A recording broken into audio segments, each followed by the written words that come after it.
Live from my studio in Halloween Town, it's Aligning with the Stars. Da da da da da da da da da da da da da da. Hello everyone and welcome back to another episode of Aligning with the Stars. I am your host Aline, but you can call me Allie.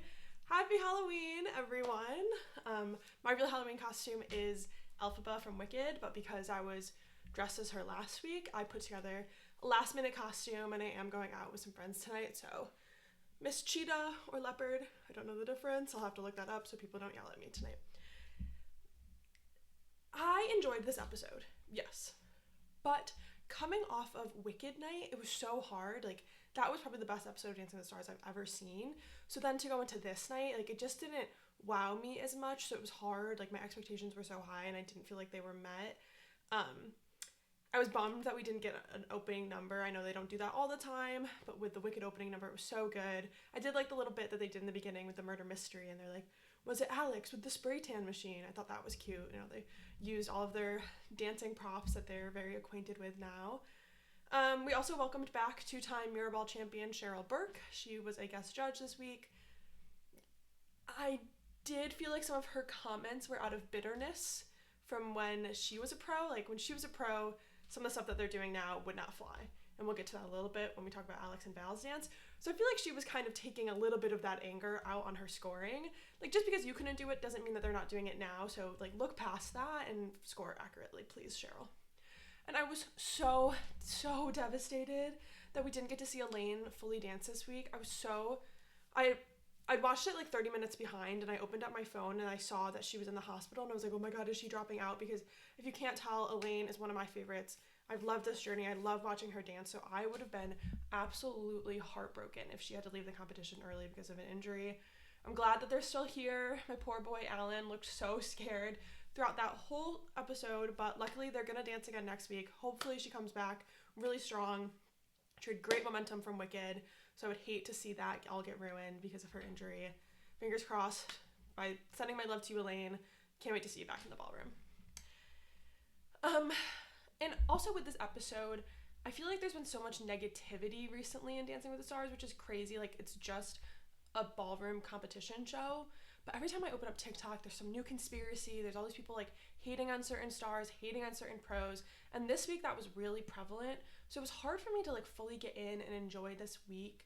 And it's crazy. Like, it's just Dancing with the Stars, guys. I promise you that your life will be like more bright and interesting and happy if you stop looking at every small thing and thinking that there's some more greater meaning behind it, or like hating on these people who are just dancing. Like, calm down, it'll be fine.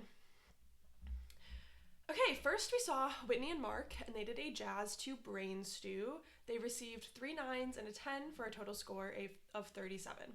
Fun fact, I'm pretty sure that Mark did all of the like guitar recording for this song, so that's pretty cool. If you didn't know, he's a very, very talented singer and musician. He was on Broadway in Jersey Boys, so he's not just a dancer, he's a triple threat. So it's cool when he gets to utilize some of those other talents on the ballroom floor. It was so creative. Like, I loved the choreography. I loved the little tap section they did. I am a tap dancer lover. Like, tap is my favorite style. So when they broke out into that time step, I literally giggled. I was like, that's so fun. And then they did like the maxi forward. Like, oh, loved that. So creative. And it's a jazz dance. Like, you don't see that a lot. And yes, there were some timing issues, but they were milliseconds, and it was in like 3 spots. And the only reason that you can really tell that they had those timing issues is because everything else was so sharp, so crisp, and it's such hard stuff that they're doing, and they have a week to learn it. Sorry that their dance isn't like end of the season, clean, everyone breathing at the exact same time. Like, they have, I think, less than a week to put this all together, because Monday they have camera blocking. Like, they're not in actual rehearsal. So, like, I don't get the people being online being like, they pointed out timing issues, but then they still get 9s. Like, yes, that was a 9 dance. I do agree, like, Bruno giving a 10, didn't see 10 from that performance because of the timing issues, but the rest of it was so good. No one's doing what they're doing. So 3 9s is very justified for the dance that they put out there. Like, it was such small timing issues, literally milliseconds, that yes, you can see it, but because everything else is so good. And the only time that they've had timing issues is when they're done contemporary and when they've done jazz. So when you put them in ballroom and Latin, when you put them in like framed and partner worked based dances, they're not having these timing issues. And they probably won't do contemporary jazz again until their like freestyle finale stuff. So glad that's out of the way and we can focus on what the show's actually about and not these other styles. Another thing that I really liked about this dance was I didn't feel like they were trying too hard with a theme. Like I think some of the other dances this week, they were doing too much. This was just simple. I don't even know, like they were zombies or something. I don't even know. But it was fun and I enjoyed it. And I didn't need it to be like in your face, this is a story we're going for, this is the theme that they have. Like that, I don't know. Bruno called out the purity in her jazz technique. Carrie Ann said it was a spooky, Fosse twist. Derek said all treats, no tricks, and he said that this is a dance for someone who loves nuance, musicality, creativity, and texture. And I totally agree. Like every week you hear the judges talk about how they're like doing stuff that no one else is doing.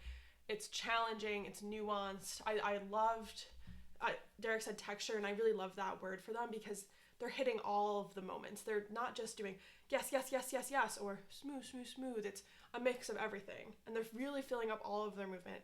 Beautiful to see them dance. I really hope that they don't go home early. Like I really want to see them in the finale and doing a freestyle.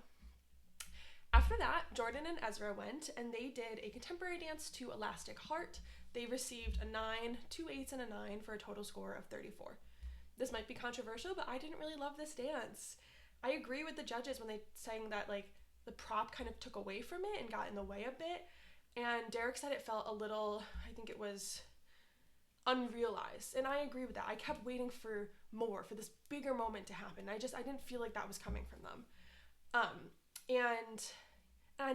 also, sorry, I feel like this concept is kind of a little bit overdone, and I feel like they've already done a dance this season about her overcoming anxiety and stress and all of the stuff that comes with gymnastics.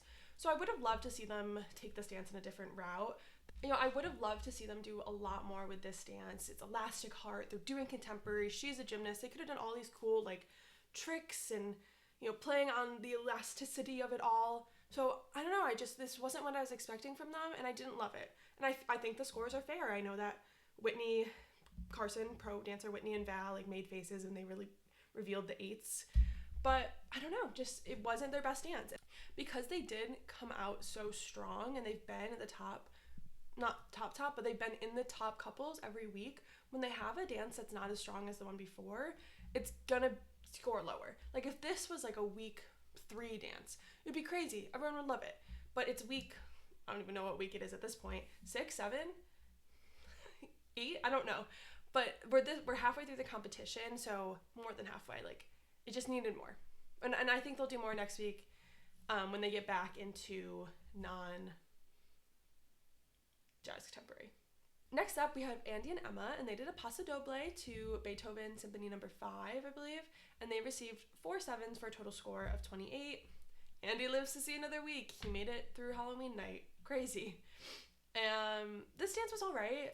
I felt like there was way too much fog on the stage. Like, there were certain points where they were, like, Emma was on the floor, or, you know, they were, like, moving across the stage, and you could barely even see their feet. And I feel like sometimes that's on purpose. If you can't really see it, you can't see that they're not doing it all.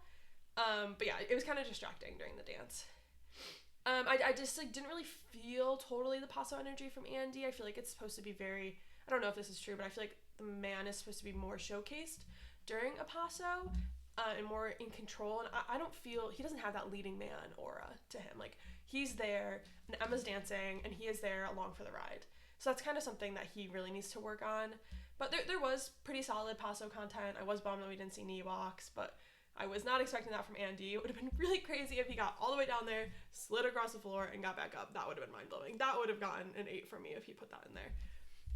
I agree with Carrie Ann when she said that his posture is improving and that he is carrying himself better. You definitely see that. I also feel like he's slimmed down a bit since doing the show, so that's pretty fun. And Derek breaking his 6 paddle was so funny, but I do feel bad for whoever does the props because they're probably like, ooh, like, we reused those, Derek. I mean, hopefully we won't see a 6 again this season, but like, yikes, maybe don't do that, buddy. Anyways, next up, we saw Elaine and Alan do their Argentine tango to Bad to the Bone. They received 4 8s for a total score of 32. Like I said, I'm so heartbroken that she didn't perform. From just the rehearsal video, you could tell that this was going to be an incredible dance, and I feel like it would have been her best yet. And she was saying she was so excited for Halloween week, like, oh, breaks my heart. And literally, like, right before the show she has to go to the hospital. Like, they are prepping for the show. She was in hair, she was in makeup, and they had to pull her. Like, so sad. My heart breaks. I'm just glad that she gets to keep dancing. I really would have been so devastated if this cut her journey short. She is so talented. She's in my top 5 for sure. Would love to see her in the finale. It's kind of hard to comment on this dance because we just saw the rehearsal video, but you can see the intensity and the commitment. I would have loved to see that all come together on stage. I hope if we get to a redemption night this season, they'll get to put out an Argentine tango so that we can really see their vision. And poor Alan, he looked so sad and nervous throughout the whole episode. I was so sad for him when he was up there in the bottom 3 all by himself, like hugging himself. Oh, could you imagine if they announced Elaine and Alan going home and he had to do that by himself without her there? So sad. It really was such an awful sight to watch. It's hard to judge and comment on this, so I'll leave it there. Can't wait to see what she does next week. Next up, Danielle and Pasha went, and they did a Viennese waltz to Die with a Smile. They received 3 8s and a 9 for a total score of 33. This continues my theory that Bruno has a soft spot for Daniela. He is always scoring her higher than the rest of the judges. And I've said this every week, but I love watching Pasha dance. He just has such a joy and like a commitment to his movement, and I feel like he's different from a lot of the other male pros. I don't know what it is, but there's just some quality to him that really draws me in. I enjoyed the storyline in this dance. I didn't feel like it was too much, it was subtle. I wonder if we didn't hear what it was supposed to be beforehand, if we would have known, but I feel like it's pretty obvious, she's like, what are you doing? And all of a sudden there's blood, so I feel like that makes sense. And it wasn't too distracting. She seemed so much more confident out there, so much more comfortable. I thought her breath was really good, and that was a comment that I and the judges had for her earlier in the season, was that like she looked too tense, she had the shoulders, and they were like, are you breathing? And I feel like that issue has been resolved. Cheryl commented on the fact that this was a proper waltz, and I feel like that goes back to my love for Pasha. Like, he doesn't put a lot of fluff in his routines. They do the dance, and they do it proper. And every week he's done that, and every week I feel like they put out a pretty solid routine. Carrie Ann and Cheryl both mentioned looking for more commitment, really taking up the space, really fully utilizing all of her lines and everything. And I agree that some moves fell flat compared to others. Like, there were some she just weren't hitting as strong. She's such a good student though, so I'm really excited to see her take that feedback and apply it next week. And with the style that they're doing next week, which we'll talk about later, I really think that's going to be a great opportunity for her to showcase that she is listening and she is learning and she's applying. Bruno commented on how the movement reflected the story, that it was soft but also developing into madness. And my coworker Steve always says this, that he thinks Bruno just kind of judges based off of vibes, and I feel like he judged this one based off of vibes. Next, Robert and Whitney went, and they did an Argentine tango to Sweet Dreams. They received 10, 2 9s, and another 10 for a total score of 38. Yay, Robert! First 10s of the season! Let's go! His reaction was so cute. He is so wholesome. Like, I love just the joy that he has from being there. And it was so funny. He literally just wanted to hug someone, but he was covered in blood. And even like when he hugged and picked up Whitney, she was like, please don't get your blood on me. I loved this routine from him. It is so different from the Robert that we are used to seeing. For sure his best dance of the season, even though his jazz dance last week was really strong and powerful. This is what I love to see from Dancing with the Stars, because it was an Argentine tango. Who's doing Argentine tangos in their day-to-day life? No one, unless you're a ballroom dancer. And this was just so different. Like, we unlocked a new Robert through this dance. Loved it. And his partnership with Whitney is one of my favorite. I think she is such a beautiful, gorgeous dancer, and she's so creative, and she's such a good coach that I've just loved watching him progress through this season and watching her help him on that journey. He was locked in. He was commanding that stage. He was a footwork king. All those flicks and kicks. Love, love, love, love, love. He made everything look so effortless. Bruno said that he couldn't take his eyes off of him, and I totally agree. Carrie Ann said that she believed that he was the leading man, and I loved when she stands up and gets all excited, and she was like, yes, you're a leading man. So silly. My only comment on the scores is I don't know what Derek is waiting for. I don't know why he's holding his 10 back from Robert. But last week he could have gotten a 10. I feel like this week, obviously, he did get 10s. Like, what more does Derek need to see to give him that 10? Maybe next week. We shall see. Next up, Jen and Jan did a contemporary to Look What You Made Me Do, and they received 4 8s for a total score of 32. poor Jen, she just looks so sad. Like, I feel bad for her. I feel like this experience kind of hurt her confidence a bit, and I feel like it was so harsh to have her doing it this season. Like, if it's gonna become a thing where we have Secret Lives of Mormon Wives people on the show, don't choose someone who literally just gave birth. Like, this is such a physically demanding show, and recovering from giving birth, from what I've heard, I've never gave birth myself, is pretty hard and tiring. And usually at this point, people are just like on their maternity leaves. They're not up on stage dancing with professional dancers. And I think you could kind of see that in her dancing a little bit, that she was getting tired. I think some of the judges comment on like more strength was needed from her, and I think that's what it is. Like, I always felt like there was something missing from her routines, and I couldn't really place it, but I think it's that like strength and power. I feel like she's at 85% where everyone else is giving like 100 or 110. Most people are. And I just feel like that was hurting her. And I enjoyed it. Like, she always puts out enjoyable dances, but they're never just like wowing me. You know what I mean? And I feel like a lot of the times her dances were really strong. Like, Carrie Ann commented on the moment with the troupe where she was there and she was like really rocking the stage. And then it either just like plateaus, or maybe she dips in energy. And then by the end of the routine, you're like, okay, yeah, that was good, I guess. Like, I don't really know. I think this was her best dance for sure, but it just wasn't giving enough for me. There's a little beef during the judges' comment between Derek and Carrie Ann. I feel like they were kind of, and Carrie Ann does yap, and I don't know I think Derek said she was yapping over there, which maybe don't say that, Derek. And Cheryl had a good comment about the in-betweens, like their transition steps, and Carrie Ann also mentioned the fact that like when she's thinking, that's when it kind of dips. So I feel like, if she were still in the competition, maybe she can take that correction, but that's a really hard correction to take in just 1 week of like stop thinking, because it seemed like she was really in her head, and as each week progressed, she got more and more in her head based on the judges' comment, based on her position in the leaderboard, and based on like people from online. So, I am sad for her. I do think she shouldn't have gone home before Andy, but she was in my bottom like 3 or 4 consistently, so it does make sense to me. Next, my girl Alex and Val did a tango to bury a friend. They received 2 10s, a 9, and a 10 for a total score of 39. Let's freaking go, Alex. Loved that. Love that she asked for stricter Val. Like that, you can tell that she's here to compete. She is in it to win it. She's determined. She wants to put in the work. She doesn't want someone who's going to be all smiles and roses. She wants someone to call her out when she's not doing the stuff so that she can be the best dancer possible. Yes, yes, yes. I love their partnership. I think it was the perfect pairing because they're both so hardworking. And like at the beginning, people are like, oh, they don't like each other. They obviously love each other and have so much respect for each other. Love it. Would love to see them win the mirror ball. That would make me so happy. Should have been a perfect score. Cheryl, I'm looking at you. Like I said, I think she's a little bit bitter because when she was a pro, they did do, I think it was like international standard. They did that. You wouldn't be allowed to break frame. Len would yell at you. But now we're not doing that. And Bruno even said that. He was like, what are you competing in, Blackpool? That was a really bad accent.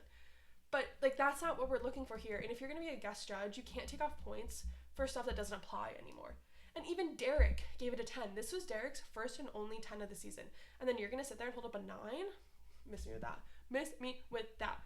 That Alex owns the stage. Every time she's out there, she's so committed, she's so determined. She keeps coming out stronger and stronger. She's taking all the judges' comments. Like, she is putting in the work, and I love her. And I loved the cameo from Haley at the end where she was like the gravedigger. If you don't know, Haley is Val's niece. She's Jenna's sister's daughter, so that's probably fun. Yeah, and like that was such a challenging dance, and she ate that down. So excited for her. It was the highest score of the night, and she's on top of that leaderboard all by herself. She was usually, I think last week aside, she had been like just 1 point below the top spot, and now she's there all alone as she should be. Love, love, love. Lastly, Dylan and Danielle did a Viennese waltz to Can't Help Falling in Love. They received 2 9s, an 8, and another 9 for a total score of 35. Can't believe he broke his nose. That's crazy. And Daniela looked so mad at herself and so sad. Like, that was cute. But I can't imagine dancing with a broken nose. I feel like every time you move, it probably hurts. And some people were like, other people, powered through illnesses and they didn't even talk about it. I mean, yes, but like a broken nose is like a broken bone. Like, that's hard. I broke my toe once while I was dancing, and that took me out for way longer than you would expect. Crazy. That dance was captivating. I loved it. They have such a good connection on stage. Like, if you didn't know them, if you didn't know, like, Daniela and Pasha, if you've never seen them dance, and you just saw that, you would think that they're probably together because they have such an intimate connection. And between the rumba for Wicked and this, like, you really felt that intimacy. And I think that has, like, brought their dances to the next level. He moved across the stage really well. Derek called him smooth as velvet. And I feel like he's gotten really good at, like, taking up space and not worrying about his steps. I did feel like there were a few times where he got a little stuck under himself, and Derek also commented on the frame dipping a little bit, and I did see that, so I agree with these scores. But overall, really great dance. He's a strong contender. I have him finishing 4th. I think that's going to be his final placement. Next up, we saw the Monster-thon. I don't have too much to say about this. I feel like it's kind of not one that reads well on TV. But I did find myself being drawn to Alex and Val consistently through it, so I was really bummed when they didn't win. Derek said after the show that they were, like, really going back and forth. That's why it took them a while to announce the winner. They were split evenly, with Derek and Carrie Ann wanting Alex and Bruno and Cheryl wanting Whitney. And it's crazy to me that they went with the one where the guest judge was voting. Like, I feel like the two real permanent judges should have more say there. And I think that's why they need to bring back a clear, defined head judge for situations like this. So if they're debating and they can't decide, head judge says, I have final say, Alex is the winner. I'm just so glad that did not affect her being on top of the leaderboard. I would have been so pissed if that knocked her down and then Whitney was back up, because Alex really deserved that this week. In the end, we said goodbye to Jen. I think if you look past Andy, this is a fair elimination. Like I said, she's been in the bottom for me pretty consistently. I've never really felt moved by her performances. I do feel bad for her, though. Like I said, she just seems so sad. And I feel like, especially postpartum with, like, all the emotions, like, this just gotta be such a hard thing for her to do. So I'm glad she gets to just go home and rest and put this out of sight, out of mind. So I'm glad that she just gets to go home and rest and forget about this for a little bit and enjoy her time with her baby. Looking ahead to next week, we have Rock and Roll Hall of Fame night with guest judge Flavor Flav. Okay, don't really know what his qualifications are to judge a ballroom competition. Hopefully we're not dealing with another Gene Simmons situation and he's going to make inappropriate comments about the women all night long. Hopefully not.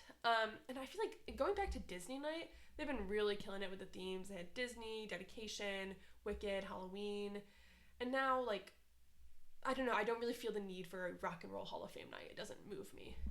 So we'll see. Maybe the songs will be fun. Maybe they'll exceed my expectations. I don't know. But we will get to see team dances again with a very fun twist. Julianne and Alfonso will each be dancing with the team. No new styles this week, but the team dances are freestyle, so they have complete freedom to do whatever they want. There was a really great freestyle routine. I forget the year. I think it was the All-Stars season, and it had Derek and Sean on that team, and they did this, like, cheerleader routine. It was so good. So if you're looking for a good freestyle to watch to get you excited, watch that one. So they're going to be in 2 teams. Team Cool consists of Julianne, Andy and Emma, Robert and Whitney, Alex and Val, and Elaine and Alan. And they're going to be dancing to Celebration by Cool and the Gang. And then Team 2, or Team Chicago, consists of Alfonso, Danielle and Pasha, Whitney and Mark, Dylan and Daniela, and Jordan and Ezra. And they're going to be dancing to 25 or 6-4 by Chicago. My prediction is that Team Cool is going to win this. I think a lot of my personal favorites are on that, with Elaine and Robert and Alex. Like, they're kind of my top 3. And they have Julianne. And they have a lot more of the, like, seasoned pros. Like, I know Mark is on Team Chicago, and Daniela and Pasha have been around for a while, but Team Cool has Whitney and Val, and who else? Emma. We know she has killer choreography. So, I don't know, but we'll see. You never know with these team dances. This week, we're also going to see more passos. Woo! We have 3 total. Alex and Val have a passo to Livin' on a Prayer by Bon Jovi. Cannot wait to see her eat this up. I know she's going to have such incredible intensity. I just know Val's choreography is going to be incredible. Will this be her perfect score? I hope so, because she really deserves to see that 40 next to her name. Robert and Whitney also have a passo. Woo! And they're going to be dancing to Icky Thump by the White Stripes. This is the passo I've been looking for. A strong male star doing his knee walks. I know that they're going to do the knee walks. I'm so excited for this. His Argentine tango had that intensity, and we're going to see that again in his passo, hopefully. So I'm just so excited. Like, he was exploring a new side to him last week. We're going to see that again this week. Keep that momentum going. Keep the good vibes from the 10s. We saw 2 10s this week. Will we see more? Will we see 3? Will we see 4? Who knows? And the last paso that we're going to be seeing is from Whitney and Mark, and they're going to be dancing to No More Tears by Ozzy Osbourne. I'm very excited about the fact that Alex and Whitney are going to have the same dance style this week. I think that they are the 2 strongest female stars, so it's going to be really interesting to see them doing the same style and see how they compare. I think that's going to be a really fun thing to watch. I bet this is also going to be really awesome. Cannot wait to see what Mark does. He's been really on it this season with the choreography. I think him and Whitney have incredible collaboration, so excited to see that. We're going to see a couple of contemporaries, one being from Andy and Emma to God Only Knows by the Beach Boy. Contemporary and Andy don't really go together in my head. That being said, Emma has really been doing an incredible job choreographing Andy's routines this year to showcase him. So I'm excited to see how they make this work. I really do hope that this is his final week though, and if he gets higher than a 7, I'll be pretty pissed. Danielle and Pasha also have a contemporary, and they're going to be dancing to Dream On by Aerosmith. She had really great fluidity in her waltz, so I'm excited to see that again. The judges' comments of being fully committed and taking up more space and really using every single inch and breath of your movement is going to come into play here. If it's not Andy going home this week, I do fear it'll be Danielle. I think she's towards the bottom of the leaderboard, and I don't really know what her fan vote looks like, so we'll see. I am really enjoying watching her and Pasha dance, though. I think they've done an incredible job. Jordan and Ezra are going to do a jazz to River Deep, Mountain High by Ike and Tina Turner. Love this song, and I love the Glee version of it, but I don't like this style. Like, I hate that they're doing jazz still, and doing a jazz after a contemporary just feels wrong. Like, I don't know, they can do so much more on this show. But I feel like they're going to have a lot of fun with this routine. I hope that they really do a lot of stuff with her, like gymnastics, Mountain High, like she can do a flip. That'll be cool. And I just hope that they don't do too much and take away from the actual dancing. I think this is going to be a bit of a test for them, but I'm excited to see it. Elaine and Alan have a Viennese waltz to What the World Needs Now Is Love by, I'm sorry, I don't know how to say this guy's name, Dionne Warwick. Please don't come for me if that is like, I know he's probably really famous because he's in the Rock and Roll Hall of Fame, but I am just a 24-year-old girl. I'm sorry. I think this is going to be a really important week for Alan and Elaine to see if the injury is going to be affecting her in her dancing.